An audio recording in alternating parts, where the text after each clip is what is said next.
Live from Radio Row in Indianapolis, it's Combine time as teams look for their next superstar. Some of the biggest names in sports and entertainment will be right here. Get ready for the 2025 draft, baby. It's the Jake Asman Show. Joining us right now, you watch him on SNY.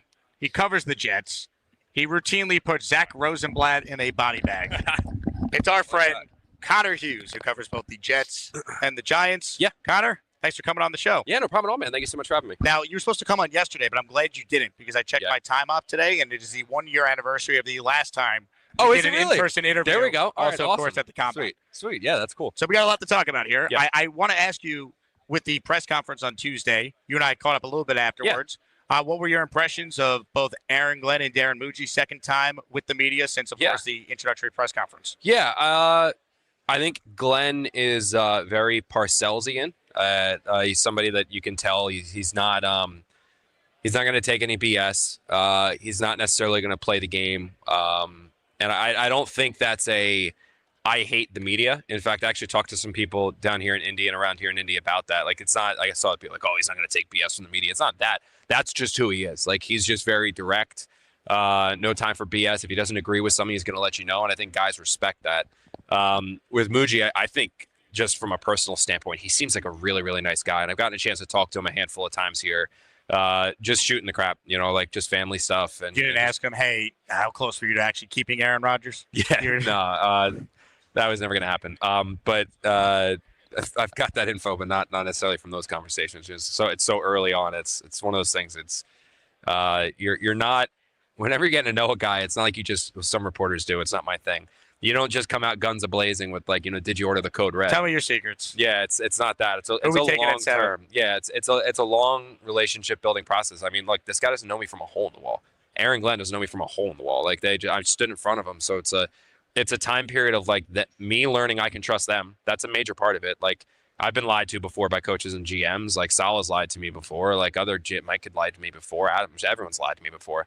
It's learning who you can trust, and them also learning they can trust you. And when they do tell you things, like, there's a confidence that, like, I'm not just going to go run and tweet it and say everything. Like, it's a relationship building process. And I got there towards the end of the last regime with a lot of people, and they learned that they could trust me, and I learned a lot of things. And my coverage, I think, was accurate in a big way because of that, just because of the relationship with people I could trust. But it's back to square one. Like, again, these guys don't know me. I like to think I have a decent reputation, but like, they still need to learn. So I didn't ask him anything like that, but he seems like a very, very nice guy, humble guy, grinded to get here, family guy. And from what I heard, he's a golfer. So I don't know if you know this. Talking about that. I learned his brother's a golf agent. Yes, represents Wyndham Clark. Yeah, that's where I picked up on that. So I'm I honestly I will if assuming that is true, which it obviously is.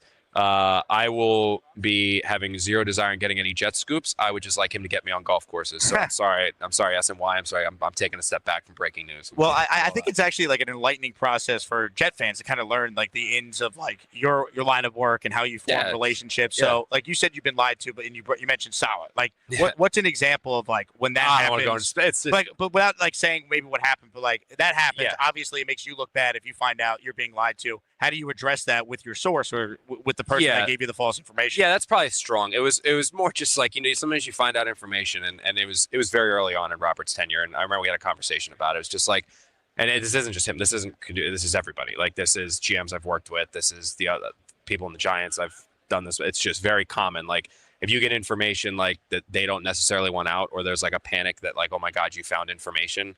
Found out information I didn't want people to know about. Kind of like the defense mechanism is to be like, that's not true. And it's like, no, it is, dude. So it's like, it was just kind of an understanding of like, if don't tell me it's like it's not true. If it is, just say like, can you sit on it? Like something like that. It's different. Or we're not going to comment on it. Yeah, correct. Yeah. He wasn't a bad. I don't want that to be like, lied is a strong word. I shouldn't have said lied. But he was a great guy. I have a great relationship with him still.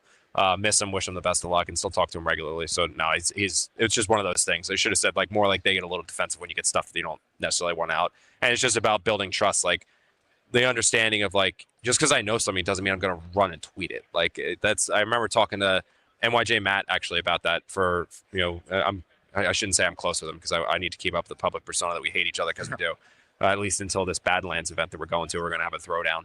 But I remember talking to him about that, like, and saying, like, sometimes you get stuff, and like, just because you have it doesn't mean you run. Like, you need to think the long-term game of like me reporting or breaking this news. Like, what's the long-term outfit of that? Like, okay, I can report this, and yeah, it's going to get good clout on Twitter or on X or whatever, like for a day. But like, also now this person's never going to talk to me again. Is that worth it? Like, is that 5 minutes of fame, like, it's breaking news fame, worth it? Like, no, you're always.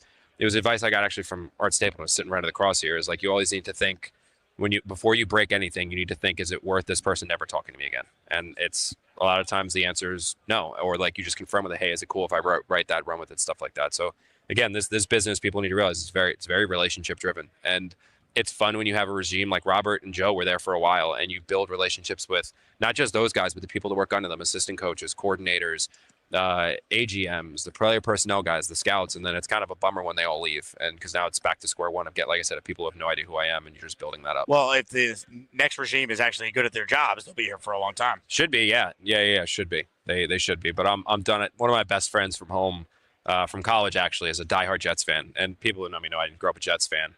Probably watches the show if he's a diehard Jets fan. Probably does. Yeah. Shout out Joe Lacalandra, one of my best friends from college.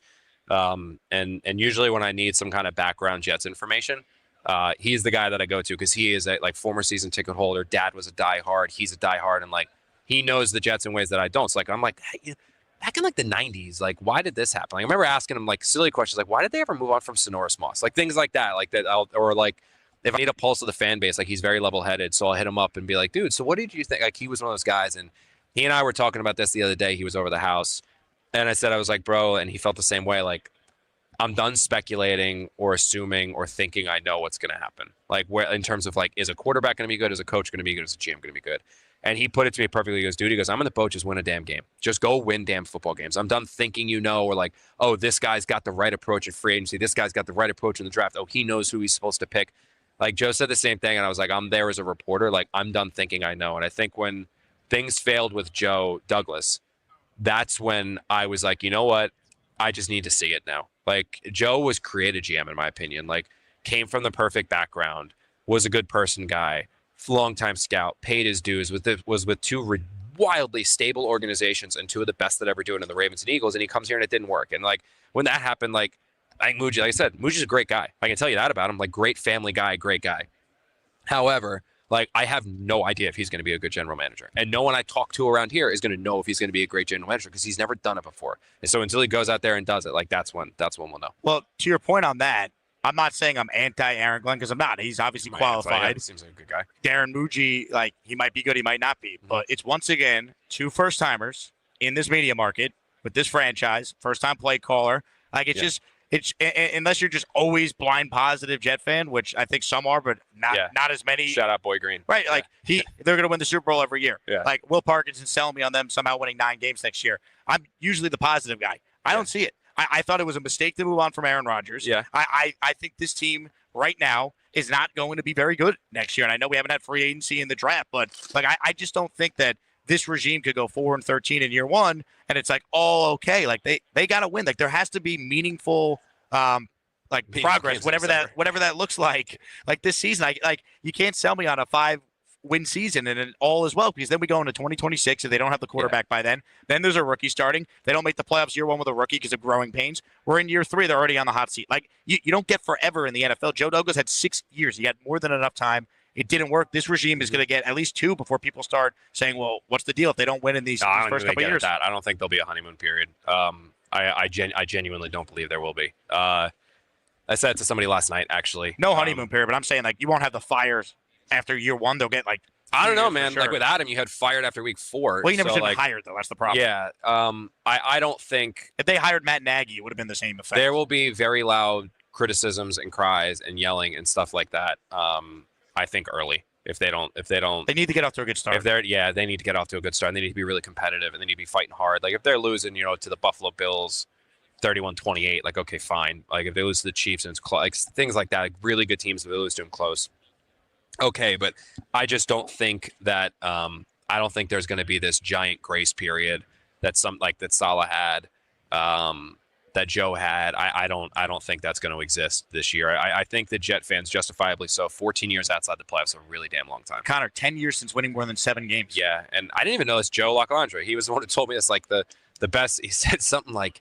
the amount of times the Jets have won double-digit games. Like I think it's like 5 or 6 times they've won double-digit games, and like they've never won more than 11 or 12 in a season. He was telling me something. He's a encyclopedia. He was rattling it off. I was like, holy crap. The most amount of wins in a Jet season is the 98 team with 12. Yeah. That's it. And I was like, holy crap. So like, I mean, I just think it's I don't know, man. Like I think that they need to be a very competitive team early, and I think they can be. Like, I don't think it's impossible to do that this year. You get Tyrod and Justin, and you add a couple pieces. Like, I don't think they're going to be contending for a Super Bowl or the divisional title, but they can be a solid team. I mean, you see that. Teams turning around quick. The Atlanta Falcons, I didn't think, were very good. They were still a competitive team down the stretch. You know what I mean? So the worst thing the Jets have going for them is they'll probably have to play the speedy Dolphins in September, October when they're not in December, and then you got to play the Bills twice.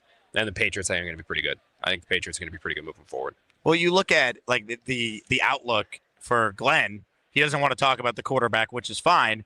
But if this team gets off to a bad start and he's being asked questions about the quarterback, that defiance, it only plays well if you're winning. So like it's going to get, I don't want to say contentious, but it's going to get awkward at times, or there will be that back and forth if the team doesn't get off to a good start and there's questions at the quarterback spot.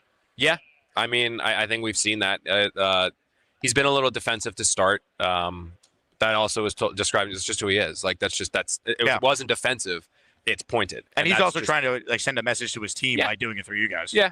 And like I said, we'll see how it goes. I mean, eventually everybody needs friends, and eventually everybody softens up. Like Todd kind of had that for a while. He softened up towards the end. Like even the most hard-nosed coaches like that usually soften up at some point and realize like, we see these guys every day. Like there is a working relationship between media and all that, and very, very seldom does it work where you just completely cut the media off, unless you're Bill Belichick with the Patriots. And you can put your hands on the table, and you got 7-8 rings, however many he had. So, I think that's I think it'll be a fine. Like he's not an asshole. Like he's a good guy. Like that's everything people have told me about him. So it's just like I said, he doesn't know us aside from Samini, who covered him when he played. And he even tried to make an example out of Rich at that opening press I know. conference. Like and again, that's just like kind of how he is. So he worked hard to get here. A lot of people respect him, and I think it's just a matter of finding the respect for us and us finding the respect for him just by getting to know each other. Because again, none of us know him. This was the second time we've seen him. You brought up Justin Fields. Everyone I talked to, I don't know, maybe it's connecting the dots, maybe there's something to it. But like that's the name you keep hearing with the Jets. Are you buying into that?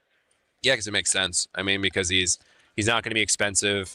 He can run the ball. What's not expensive though? Because I've heard like Nick's like, is he going to get $10 million like what Darnold got from the Vikings? Probably. Yeah, probably 1 year, $10 million deal, something like that. Yeah, I mean that's fair. I don't think he'll get more than that. I mean, unless there's a bidding war for him, which I don't think will be there. Well, there's just the quarterback options out there stink. Yeah, and the problem with Fields though is I also don't think he's very good. Like I think that's a problem. Like I remember talking again, it was the last regime, but there's a reason the Jets didn't draft him second overall. Like they did not think he could be a consistent quarterback in the NFL for a myriad of reasons, among them being he couldn't really read a defense, and in the face of pressure, he kind of melted down. And you've seen that a little bit. I mean, even I talked to some people in Pittsburgh, and when they made the switch to Russell, and they were like, dude, guys are wide open, and he's just missing them. And so we'll see. But, yeah, I think that's kind of the quarterback that is most commonly associated with him because, I mean, Daniel Jones is going to come here and save the Jets. I mean, Sam Darnold's not coming back. So if you're looking at Kirk Cousins, maybe, but I was told he's going to have a lot of suitors. He's going to have a lot more suitors than people think. If they sign Kirk Cousins after they got rid of Aaron Rodgers, who was objectively but it's less of a headache.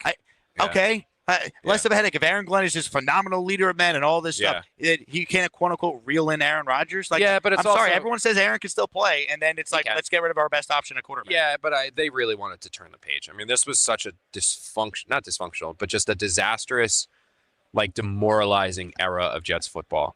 They just wanted to turn the page, and I get that. Like they wanted it, and that's why every coach was fired. Every coach is gone except for Sean Jefferson, who just has a long-standing relationship with Glenn. Like they're changing up the front office too. Like they just want to start anew, and they don't want anything from the last era.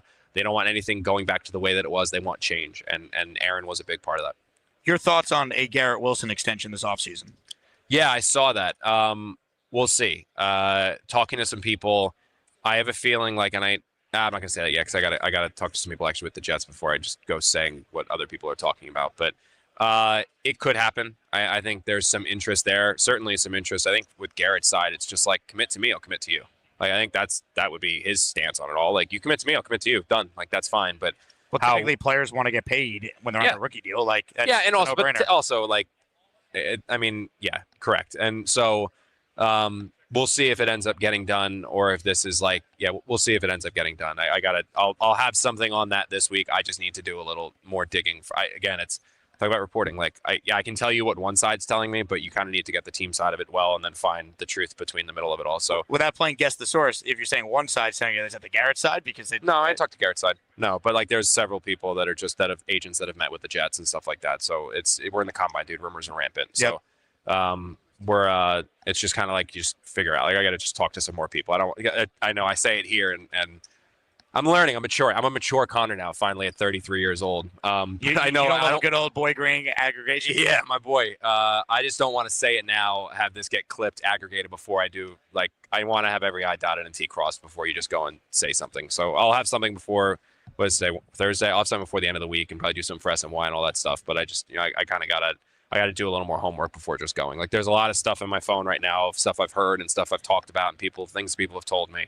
You got to find the truth of it all, and you don't usually run with one source on it all. Connor Hughes from SNY with us here. Nick Shine writes in, great week of content, Jake. Thank you, Nick. You're in the raffle for 3 with this. Keep up the great work, and big fan of Connor. You have at least one fan appreciate you, man. There we go, one. You and my mom.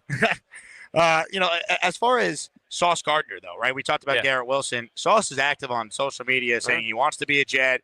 I mean, he's obviously still a very, very good player. Didn't have the year he had his first 2 years. Mm-hmm. Is Sauce Gardner someone that you think would sign an extension now? Because if they wait a year, the only risk you run if you're the Jets from a financial standpoint is Glenn gets him back to being a first-team All-Pro corner, and it costs even more a year from now. Yeah, I think Sauce is the easiest deal to do. And the reason why I think Sauce is the easiest deal to do is because, say what you will about his quote-unquote down year last year, he's a 2-time first-team All-Pro. It's freaking hard to do. And so no one's ever done it to start their career in that position. And he's a stud. So...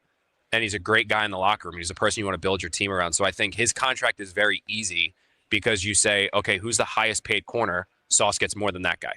And like, if you want to go like, I don't think it's going to be an exorbitant amount more, but it's going to be a few $1 million more than whoever the highest paid corner is in both APY and guaranteed money. And then if he wants a shorter deal so he can double dip, kind of like DJ Reed did. I think he did brilliantly. I mean, he's going to be literally very rarely do you get 2 contracts in the NFL, and he's going to get 2 big contracts. But he's an easy one to do. I think the harder extension to do is Garrett, because I don't think I love Garrett, but I don't think Garrett is like the number 1 receiver in the NFL. Like he's not Jefferson. Like there's a Jefferson is a freak, you know what I mean? And Chase is a freak, and Garrett is again like, is he top 5? Is he top 10? Like he's a tremendous player, but like when you're paying him, like I don't think he's gonna get Jefferson or Chase money. How about Jalen Waddle money? Oh, he's better than Waddle. Yeah, he's absolutely better than Waddle, so he should. But again, that's like, where does his and also what does Garrett feel like he's worth? Because in Garrett's stance, I'm sure if I talk to him now, I'm sure what Garrett would say would be, dude, look what I did with no quarterback. Like, give me Joe Burrow and watch what I can do. You know what I mean? Like, give me Kirk Cousins, who's so good. I don't like Kirk Cousins with the Vikings. Yeah, not literally. I know. But Kirk Cousins, give me Kirk Cousins or Sam Darnold with the line. Look what I can do. Like, I would be.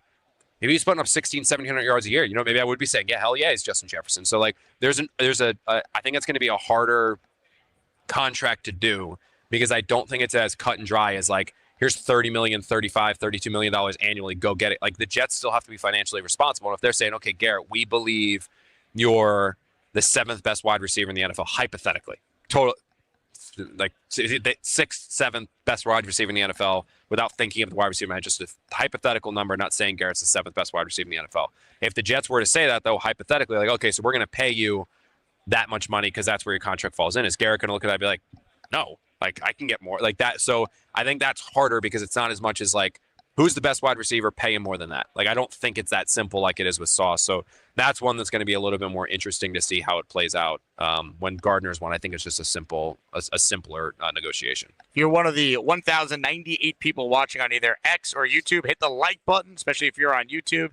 Ask away your questions for Connor Hughes at SNY. Fiore with a comment here. He gets 3 raffle entries with this super chat. Why Fields when Tyrod's better? Why not Tyrod and maybe Cooper Rush with a rookie behind him? Fields is at best QB2 right now. Confusing why he'd be an option when he isn't a good quarterback. I mean, neither is Cooper Rush. Like, but at least Fields gives you an option to run the ball, and he's 25 and the Jets are going to be a run-oriented team. Like they are going to. They should have been this year. Yeah. They had like the Keith. Aaron checked out of a lot. Maybe Keith Carter's a nice guy. It was the run game coordinator, and they had no ability to run the football. Brees Hall had 0 games with 20 carries or more. That's not because they couldn't have. That was because they had run plays called that were checked out of. So, but at the beginning of the year, they had no ability to run the ball when they were running whatever Hackett was calling it there. Well, that was you just hit the nail on the head there of what was wrong. But they, I just think Fields gives them more of a run pass option. I think he's a little bit more mobile. Cooper Rush is so uninspiring. I mean, I haven't looked into that. I haven't talked to Cooper's agent even, or anyone at the Jets to be like, hey, are you looking into that? But Fields is the one that I think just would give them more. And then I don't rule them out targeting a quarterback in the second round. There's worst case, if the quarterback in the second round you hit, awesome, like the Eagles did with Hurts. If he doesn't, okay, you wasted 1 second round pick on a quarterback that didn't work, and then you can go still get a quarterback in next year's draft. What about trading up from 7 for a quarterback? Are you buying into that? Those rumblings?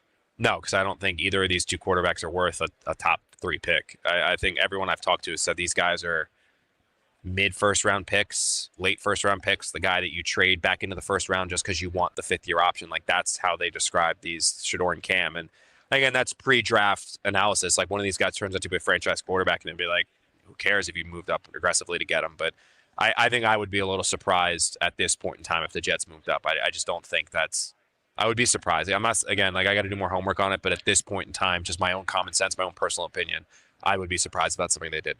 Dylan writes in, been saying that after 40 games, we should know if Glenn's the right hire or not. Fans might not give him that many. I appreciate Hughes' honesty. I mean, 40 games is multiple seasons. Like we're talking about a guy who no coach gets that. He's no not going coach to get 40 gets games. 40 games. Well, that's Robert Saleh was 20-36, and that was 40 games is what, 3 seasons? Yeah, I think so. Yeah, in a perfect world, but no, people pull the plug after 2 all the time.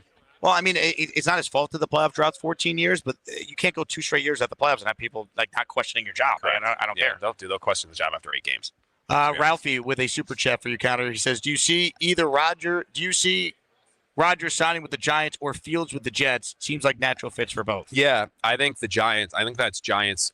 Last night I was hearing that's more Giants' interest in Rodgers than Rodgers' interest in the Giants. Really? Yeah, I don't think Rodgers was calling the Giants saying I want to play for you. Like I don't think that was happening. I think it's the other way around. The Giants are doing it. The Giants are turning over every single stone, every single everything to figure out what they can do at quarterback, if this, then that. And so, yeah, I'm sure they reached, again, like checking in on Rodgers, seeing what's your interest, what would you do, what would it cost? Like, I'm sure that's probably more of it. I would be very, very surprised if he ended up with the Giants, Rodgers. I'd be very, very surprised. What if they're the only team that's giving him a chance to play? Then, yeah, we'll see. We'll see how much Aaron just wants to play, or if he's like, again, does he really want to end his career getting his teeth kicked in? But with the Giants aren't going to be competing with, or like, he wants to win. That's why he came to the Jets. He doesn't want to just play. He wants to win. And the Giants aren't going to win the next 2 years. Aaron could be an MVP for the Giants, like play at his MVP level. I don't think Giants are going to be better than the Eagles. Not going to be better than the Commanders. Like, so I just don't think that makes any sense. The Rams make sense. I just don't know if the Rams want him. Like, that's a big, like, Mike LaFleur's over there. Like, Aaron had issues with Matt. Matt had issues with Aaron. Like, Mike is his brother, you know what I mean? And also that's the whole Kyle Shanahan, like Matt LaFleur coaching tree. Like, I'd be a little, I don't know. Like I said, we'll see. Maybe things change if Stafford gets dealt and all that stuff. But I think that would be a little surprising to me. Mike D's Nuts, right? That's his actual name, by the way. Government name there. Thoughts on Brees Hall? We're gonna learn this year. I think it's too much to just. I think we're talking about contracts. Like, I don't think he's someone you just pay. Dude, he's never had a 1,000-yard rushing season. We can say why. He never had 20-plus carries. He's been hurt. He's been this. He's been that. Okay. He's flashed excellence, but, like, we need to see it. And, like, he ran a little timid last year at times. I know he had a knee injury that was pretty severe and probably should have sat some time, and maybe that would have helped him. But I think we're at a crossroads in Brees' career where we're going to find out, is he a good running back or is he the MVP caliber running back, Saquon Barkley level running back that the Jets once thought he was going to be? I thought we were going to see that last year. We didn't. I think this is a big year for Brees. I think we're really going to learn just how good he is. Well, to me, they've never really utilized him properly. Like I think he needs to be utilized how McCaffrey's used with the Niners. Like other than the Week 2 game against the Titans. Yeah, where he made that swing pass catch. Where Rodgers threw a great ball and he made a great catch in the end zone on that touchdown. Can you think of too many other plays where they had a design pass play? No, I mean, they had a horrific off. I mean, they're off the tail. Like, Hackett was bad and Todd Downing was bad. And, like, it just. Downing was like prime, Norb Turner compared to Hackett, too, which is sad. Yeah. I just don't think there was any creativity. It was basic. It was just none of the players were given a chance to really succeed. Where they would have was under LaFleur, and they ran him out of town. So, yeah. I mean, they said, and the rumblings with LaFleur was that was basically Woody telling Saleh someone's got to pay the price for this disastrous end of 2022. Basically, yeah. I mean, yeah, they wanted to have change. It wasn't, and again, it wasn't just Woody. Players were complaining too. Like, I mean, players were complaining because that's what happens when guys don't have success on the field. They complain, and so players were complaining about them, and unjustifiably so. And they didn't like the fact that Zach didn't develop under him, and it's like, well, Zach isn't going to develop under anybody. So, yeah, it was a combination of a lot of things, but it wasn't just Woody going Rambo and being like, fire him. It was like combination of players complained about him. The offense was very ineffective. Zach Wilson didn't like him, and Zach wasn't having success with him. Jets didn't want to give up on Zach yet, and Mike unfortunately had to pay the price. But Mike's a really damn good offensive coordinator, and I'd ask you this, Jake, like, do you remember like when that final 2 years with Mike, and especially even his last year, he was designing plays that were getting copied by other teams? Like some of his trick plays and his unique things that he was coming up with out of his head, where he was watching high school film and seeing his teams going, hey, we can implement that. People were literally copying Mike's plays. When was the last time anybody copied anything from a Jets offense? Like they were seeing things the Jets were doing under Mike LaFleur and implementing it in their own scheme. Like remember the Braxton Berrios, sure, like the play where he threw it backwards and all that crap? They were copying him.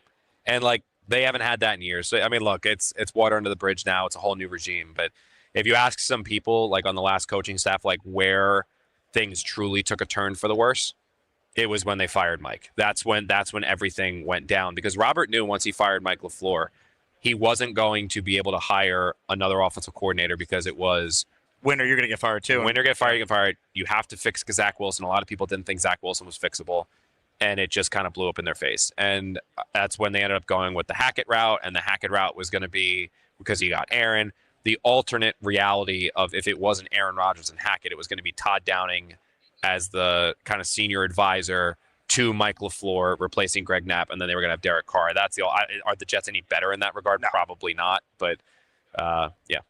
Well, if you remember, if Mike White doesn't get hurt, they probably make the playoffs. They make playoffs, yeah. So like that was the big thing, because by the time he got back for that Seattle game, he wasn't right, and they went 3 straight games to the end of the year without scoring an offensive touchdown. And the way that offense worked with Mike White, it's like, see? And Josh Johnson and even Flacco for a little bit. Yeah. Flacco's biggest issue was the line. The Jets line at the time stunk, and Flacco couldn't move. Yep. If you put Flacco behind this current Jets offensive line, I think he probably would have some, especially that year when now he's older even than he was then. But like, I think he would have had some legitimate success, and we saw that in camp. Like it was written, and people like got very annoyed at it, and you had to kind of be careful with the way you said it. But Flacco was very obviously the best quarterback in Jets camp those 2 years he was there. Like very obviously the best quarterback that they had. I mean, he was just sorry. You're good. He was just flinging. YouTube now, right? You draw me on ESPN. Yeah. I'd be like, oh no.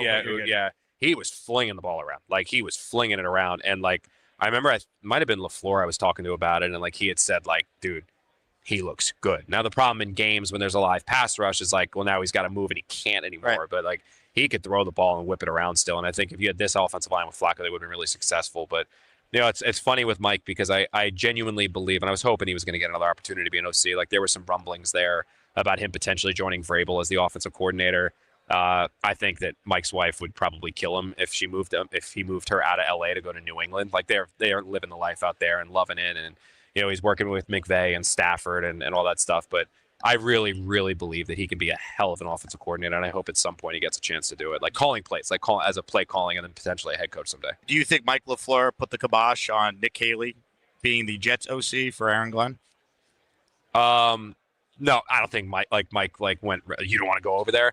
No, but I know that Caley, obviously, from working with Mike and a number of other people, and just from making phone calls, he knew all of like the dirty laundry and all of the things that went wrong the last couple of years. And again, like there's not really a ton of, because he went to Houston, right? He went to the Texans. Yeah, so like if you think about like he's weighing his options, there's no quarterback here. There's no clear-cut way to get a quarterback here. You know, the last offensive coordinator in Mike LaFleur got fired because he didn't have success without quarterback, because he didn't have success. So now it's like, wait a minute, the guy I'm literally working for now got fired because he wasn't able to have success without a quarterback. So I'm going to go to the team now where there's no option to get a quarterback and try to like, so I'm sure, yeah, that played a role in that. Somebody had told me, it wasn't Mike, but somebody had told me that like Caley knows everything that's going on with the Jets organization. I would be floored if he took that job. And so he didn't. I mean, like he went to Houston where he's going to work with C.J. Stroud and Collins and Dell and all the other guys. Well, when we bring up the organization, right, we bring up what happened. Do you actually take Woody Johnson at face value that he recognizes he needs to be a, quote, better owner, that he's going to let Glenn and Mougey have free reign to run the franchise the way they see fit?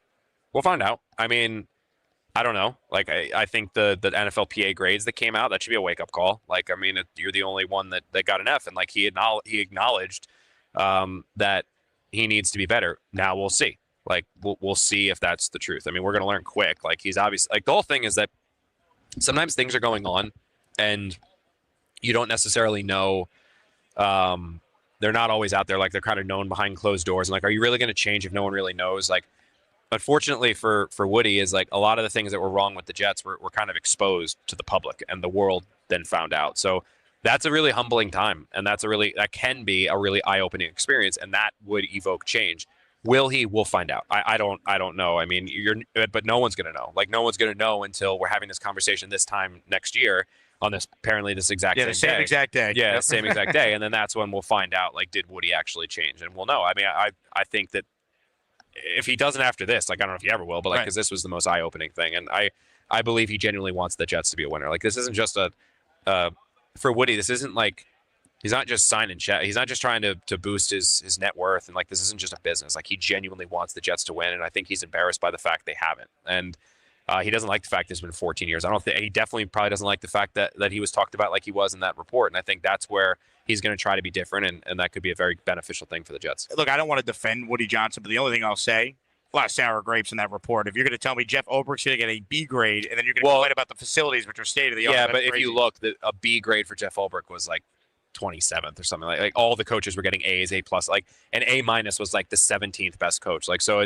everyone was getting A pluses and A's. So like, yeah, it's a B. Like, I think we all go back to school like, oh, that's a good grade. Yeah. It wasn't a good definitely grade for me. Yeah, you and me both. A couple quick hitters for you on the way out. Yeah. So you obviously covered the Giants as well. I don't think the Jets would trade all the way up to the top of the draft, but I do wonder if one of these quarterbacks maybe slips to Jacksonville at 5 and they're there. Hey, would it be more feasible? Oh, then yeah, 100%. To make that yes. move? Yes. But are the Giants, in your opinion, definitely going to go quarterback? And have you figured out which one you think they're zeroing in on?